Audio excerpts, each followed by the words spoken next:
Hello again. In this session, we'll talk about project-based learning. Your project in this course is the single most important item that you'll need to dispose of.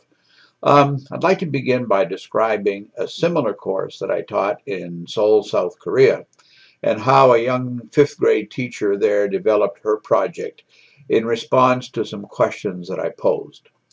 The first question was, what if? What if you could, or what if you cannot? So you notice that the what if question can be positive or negative. In this case, the teacher asked or answered the question, what if, by saying, what if I have only one computer in my classroom? What can I do for a project? And then the more positive question that she asked was, what if all my students had smartphones? What could I do then? So her project, and I'm looking at my monitor here, that the description that I have in the course site for Module 2. Her project was entitled Grade 5 in the Rice Fields. Now here we were at Hanyang University in Seoul, South Korea, the major university in Seoul, a huge place, in the middle of a city, surrounded by skyscrapers, yet this young teacher taught in a rural community outside the city, in a small town that had two grocery stores, small grocery stores, and one small post office, and that was it. The rest of the community consisted of small dwellings and rice fields. So her questions, what if I have only one computer in my classroom, was real, and what if all my kids had smartphones, was also real. So in developing her project, and yours, again, as I refer to this, I also use the expression, don't just pile, create. In other words, don't select a project that simply adds something to what you're already doing with multimedia in your classroom. That really isn't a whole lot of a challenge. Instead, create. Create something that you haven't done before.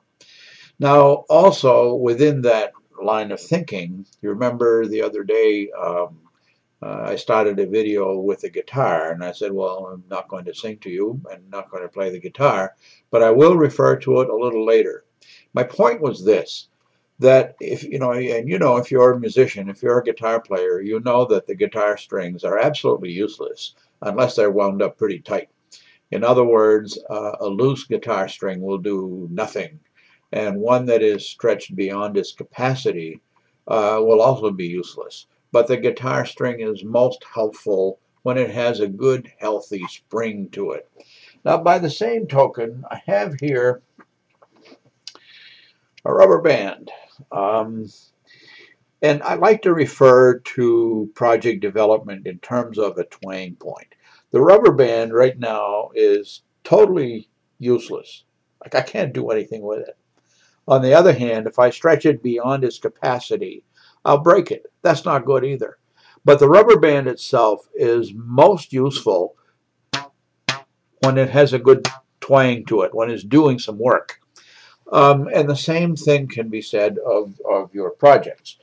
So as you think of what you might do for a project, answer the question, what if, and you can use a positive or negative question as long as it leads you to a project development.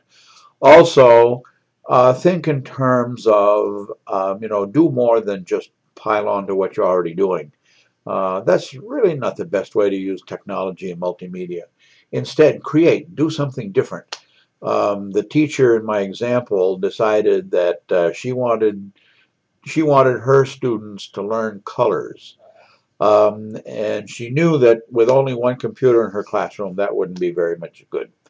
She knew that all her students had smartphones. So what she did was some research on apps. How many apps could she find that could be helpful in having her students learn more about colors?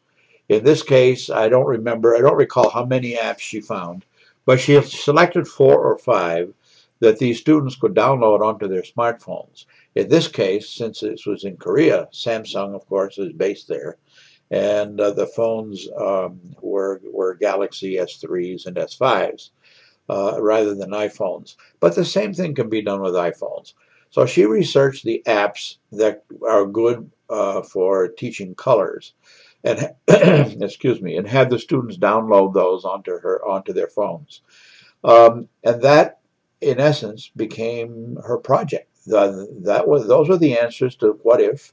This was an answer to don't just pile, but create.